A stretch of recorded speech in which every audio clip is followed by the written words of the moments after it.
Assalamualaikum warahmatullahi wabarakatuh. Halo sahabat sejuta kisah. Mudah-mudahan aktivitas Anda hari ini bisa berjalan sesuai dengan apa yang sudah Anda rencanakan. Jumpa kembali bersama kami, channel yang selalu menghadirkan kisah-kisah nyata misteri yang menarik. Kali ini kami akan berbagi sebuah kisah nyata misteri yang berjudul Gara-gara ritual mistis amatiran, hampir saja nyawa melayang. Mau cerita pengalaman gue dulu waktu lagi pengen tahu hal-hal yang gaib? Langsung ke TKP aja ye. Ini kejadian tanggalnya gue lupa, bulan September 2008, tepatnya di Kecamatan Tebo Tengah, Kelurahan Tebing Tinggi, Kabupaten Tebo. Singkat cerita, siang itu teman gue Agus ke rumah kos gue ngajak ritual penarikan barang gaib di kontrakannya bersama temannya Dodo. Maklumlah, saat itu kami lagi gencar-gencarnya ikutan kegiatan seperti gituan. Sekitar pukul 20.00 waktu Indonesia Barat, si Agus bel gue agar minta dibelikan minyak Vanbo di toko Kamal, dan gue pun beli itu barang sebanyak 2 botol besar, satu botolnya Rp10.000. Setelah waktu yang telah ditentukan pada pukul 23.00 waktu Indonesia Barat, gue pun langsung ke rumah si Agus untuk mengantarkan barang-barang pesanan yang sudah ditunggu. Ternyata bukan gue aja yang ada di sana. Masih ada juga 3 orang lagi kawan gue sudah nongkrong di sana. Si Magel teman gue bilang, "Woi bang, lah pindah haluan kini ko. Lah main-main magic yo tampaknya." Menyapa gue saat datang ke rumah kontrakan si Agus. Gue bilang ke si Magel, "Biasalah gel, nak cubo-cubo, nak tahu bae. Iyo, apa tidak ada yang mak itu?" Pukul 23.45 waktu Indonesia Barat, si Dodok sudah mulai baca mantra sambil membakar menyan merah, dan langsung saja terasa situasi mulai lain. Kami bertujuh pun langsung masuk ke kamar si Wahid untuk melakukan ritual. Pas kami masuk, tiba-tiba si Wahid lagi enak-enaknya tidur. Si Agus kemudian bertanya sama si Dodo, "Duh, tidak apa-apa, dia ada di siko. Tidak ngaruh apa?" Si Dodo menjawab, "Tidak, aman lah tuh." Vanbo pun kemudian dibuka dan dijampi-jampi, terus disiram ke dinding kamar, tanda dimulainya ritual penarikan barang gaib. Rencananya penarikan batu akik mani gajah dan bulu perindu. Tapi saat dilakukannya ritual, si Dodo melihat ada tuyul yang sedang patroli batok dan langsung saja dipanggil si Dodo. Terjadilah dialog dalam bahasa Jawa. Si tuyul bertanya, "Ada apa kalian manggil aku ke sini?" "Kami cuma pengen kenalan," kata si Dodo. Kemudian si tuyul bersalaman dengan kami. Kemudian si tuyul menjawab, "Cuman itu aja, aku lagi banyak kerja ini. Bos aku udah nunggu di rumah, nanti aku dimarahin dia." Lalu si Dodo pun menjawab, "Kami minta duit yang kamu bawa. Kalau boleh aku tukar dengan minyak Vanbo, gimana?" Si tuyul menjawab, "Mau, tapi duitnya ambil sendiri ya. Dah aku lemparkan di luar ruang tamu. Tapi cuman dikit, tapi cuman duit 1.000-an. Habis ini aku mau ambil yang 50-an sama 100 ribuan." "Iya makasih, gak apa-apa. Nanti kami minta ya yang 50-an sama 100 ribuan, jawab si Dodo. Si tuyul kembali menjawab, "Boleh, tapi janji ya, itu Vanbo 1 botol penuh, tak boleh kurang sedikit pun." Kemudian Dodo menjawab, "Aman lah." Si tuyul pun langsung pergi. Karena gue penasaran, soalnya gue gak nampak tuh tuyul, soalnya lampu dimatikan alias gelap. Gue tanya si Dodo dengan nada bingung, "Dok, emang tadi ada yo tuyulnya? Kok aku udah ngerasa apa-apa? Kok dia tak mau salam aku?" Si tuyul gak mau salam gue. Katanya badan gue panas kayak api, takut dia. Si Dodo pun bilang, "Iya yai, datang Dio. Cuma dia tak nian salaman sama Yai. Kita tunggu bayar. Bentar lagi juga dia bawa duit." Kami bertujuh pun keluar kamar dengan hanya memakai sempak. Syarat keluar dari kamar, Dan memang terlihat uang seratusan berserakan di ruang tamu. Sebelumnya tidak ada apa-apa dan kami semua masih berada di dalam kamar. Kami kumpulin uangnya dan masuk lagi ke dalam kamar. Setelah kami hitung uangnya, cuma sebanyak Rp96.000. Penarikan pun berlanjut sambil menunggu si tuyul. Kali ini si Dodo membaca mantra dengan sangat lantang. Bumi gonjang-ganjing, langit kerlap-kelip, katon. Kemudian di samping mantra Jawa, gue gak ngerti bahasa Jawa. Dalam hitungan menit, di atas mangkok putih yang disiapkan terisi 3 pasang bulu perindu, totalnya 6.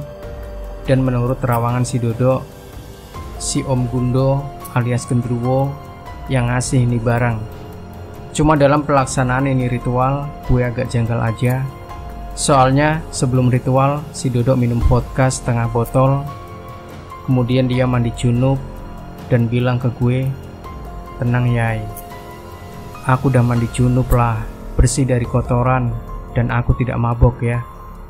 Aneh aja gue, masa minum setengah botol gak mabuk, cukup mandi junub sudah bersih.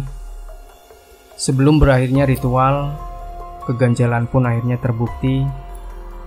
Si tuyul pun datang. Sepenglihatan si Dodo, kami berenam gak nampak, gelap remang-remang, dengan membawa duit. Dalam bahasa Jawa si Dodo bertanya sama si tuyul, "Mana duitnya?" "Ini sudah kami siapkan fanbonya." "Ini duitnya, lumayan dapatnya hari ini. Mana fanbonya?" Tiba-tiba saja si tuyul marah-marah. Menurut pengakuan si Dodo, pling, plang, klik, ting, fanbonya tercampak gak karuan. Langsung saja si Dodo marah-marah dan langsung mencekek si tuyul, dan kemudian membakar tangan kanan si tuyul, dan tuyul pun langsung terlepas dan kabur. Ternyata itu fanbu sudah tinggal sedikit, soalnya dipakai waktu menarik bulu perindu. Wajar aja dia marah. Sempat dibilang kaum manusia memang tukang tipu, tak bisa dipercaya, kata tuyul. Si Dodo pun kemudian memanggil perewangannya dengan membakar dupa Gunung Kawi. Tapi anehnya, yang masuk bukan perewangannya, tapi jin muslim Jawa yang mengaku sesepuh di Tebo. Dan langsung saja si jin itu mengucapkan salam, dan kami pun dengan serentak menjawab salamnya. Dengan logat Jawa dia pun menyampaikan pesan kepada kami, jangan bermain sesuatu yang tidak kalian ketahui. Ini bukan permainan, dan kalian yang memulainya, kalian jugalah yang harus mengakhirinya. Di luar sudah banyak datang jin menunggu kalian, meminta barter yang disebutkan yang punya raga ini. Angga pun langsung bertanya kembali, memang salah kami apa mbah? Jin itu pun menjawab, kesalahan kalian fatal, bermain-main dengan nyawa kalian. Ini bukan permainan, dan jangan suka bermain sama anak kecil alias tuyul, apalagi mengganggu mereka. Karena kalian itu orang awam, dan yang punya raga ini tidak ada apa-apanya menyelesaikan permasalahan ini. Uang yang sudah kalian ambil, jangan sesekali kalian pakai atau digunakan, karena akan membawa petaka. Dan sekarang yang punya tuyul sudah menyatakan perang sama kalian. Berhati-hatilah. Kalau kalian tidak selesaikan masalah ini, nyawa kalian yang jadi syaratnya. Jalan kalian cuma ada satu. Kalian harus tebus itu semua karo sing wesi. Jin itu pun mengucapkan salam, dan tiba-tiba saja si Dodo melayang setinggi 2 jari dari lantai, kemudian terantuk-antuk di dinding dan pingsan beberapa saat. Ketika Dodo sadar, dia pun menanyakan apa pesannya. Langsung saja si Angga bilang kalau yang masuk bukan perewangannya, melainkan jin lain. Dan kami pun menceritakan apa-apa saja yang terjadi. Dodo memanggil kembali perewangannya, dan tiba-tiba saja, "Assalamualaikum." "Waalaikumsalam." Kami menjawab. Perewangannya minta dibakarkan rokok gudang garam merah, dan gue lihat dengan jelas setelah dikasih itu rokok, perewangannya itu menyedot ujung rokok yang terbakar kira-kira ada 4 detik, dan kami bilang, "Mbah, rokoknya kebalik." Kemudian perewangannya itu langsung tertawa canda. Kami pun menceritakan kembali dari awal sampai akhir, dan perewangannya cuma manggut-manggut, sepertinya mengerti. Perewangannya juga marah dan melarang kami kalau ritual tanpa keahlian, tujuan yang jelas, dan umbur rampe yang seharusnya lengkap. Keheningan pun semakin mencekam, dan ternyata si Wahid yang tidur tadi ternyata ikut mendengar dan panik dengan kejadian itu. Wahid pun membisikkan, "Bang, mak manu nih? Awak kan ndak ikut-ikutan. Kok jadi mak Iko? Besok-besok ndak boleh lagi main kayak Iko di kamar aku." Dengan nada takut bercampur dongkol, kami pun disuruh nyari gunting dan pisau atau apa saja yang tajam terbuat dari besi, arti karosing besi, sama si perewangannya. Tapi tak boleh keluar kamar, karena sekali keluar kamar akan terjebak di dunia lain dan sangat sulit untuk kembali ke dunia nyata. Keadaan semakin panik, karena setelah kami bongkar semua yang ada di kamar, tak ada juga besi yang tajam, apalagi pisau dan gunting. Setelah itu, perewangannya pun meminta untuk dimatikan lampu, dan situasi pun kembali gelap. Sedikit terang cahaya dari ventilasi jendela. Tiba-tiba saja si Dodo yang masih dimasuki perewangannya sudah memegang pisau dapur, dan kami bertujuh disuruh membuka kembali baju kami karena ritual permintaan maaf dan penebusan salah akan dilakukan. Ucap Angga setelah memahami pesan perewangan Dodo. Gue makin bertambah heran lagi, soalnya itu pisau terakhir kali adanya di dapur waktu kami mengoyak plastik es batu sebelum acara dimulai. Kok bisa tiba-tiba ada di dalam kamar? Akhirnya eksekusi pun segera dilaksanakan. Semua orang gak ada yang mau duluan maju, malah semuanya bilang gue aja yang duluan. Sial banget gue. Gue langsung duduk bersila dan membelakangi Dodo.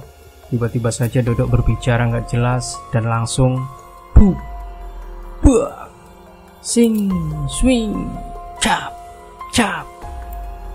Bunyi pisau itu sudah ditusuk-tusuk di bahu leher dan perut gue. Jangan ragu bang, kata Angga, kalau ragu nanti jebol bang, alias tembus. Dengar itu gue langsung pucat dah. Gue serahkan semuanya sama Allah dan gue pasrah. Dari kami semua yang berbekas atau sedikit terluka beset cuma gue, sedangkan yang lainnya cuma luka merah-merah aja. Kami bertujuh pun menerima hal yang sama. Cuma penutupan dilakukan oleh si Dodo dan berlangsung lama sekitar 4 menit. Dan gerakannya sangat ekstrim, ngeri lah kayak debus-debus gitu. Dan terdengar bunyi pisau patah, pling, dan Dodo jatuh pingsan. Lampu kami hidupkan dan kami bangunkan si Dodo, tapi nggak bangun-bangun juga. Gue cek nafasnya nggak ada, jantungnya pun detaknya sangat lambat. Panik dan bingung, tiba-tiba saja gue teringat untuk membaca doa nur buat. Dan tangan gue seolah-olah ada yang gerakan untuk menarik sesuatu dan langsung dihempaskan ke Dodo.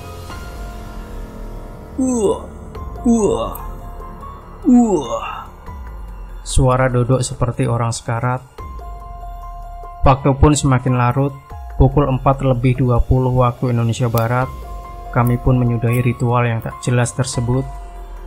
Tiba-tiba saja Agus melihat seorang laki-laki parubaya menggunakan baju adat Jawa dan memakai belangkon dalam keadaan terbalik, silangnya di depan alias di kening, datang memasuki ruang tamu, kemudian berubah menjadi barong dan hilang. Kami pun bersepakat uang tuyul tadi tidak digunakan dan kami selip di sajadah. Keesokan harinya ketika si Agus mengecek uang tersebut, yang tersisa tinggal 1 lembar, yang 95 lembar hilang entah kemana. Karena takut, si Agus menyelipkan uang tersebut ke Al-Quran, karena setelah diterawang, uang tersebut terdapat gambar tuyul. Setelah kejadian itu, rumah si Agus semakin mencekam, diteror jin-jin yang tak jelas asal-usulnya.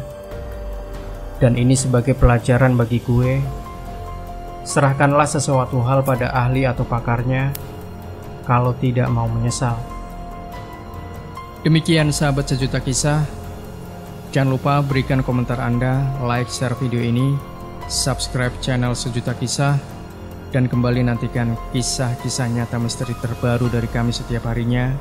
Sampai jumpa. Wassalamualaikum warahmatullahi wabarakatuh.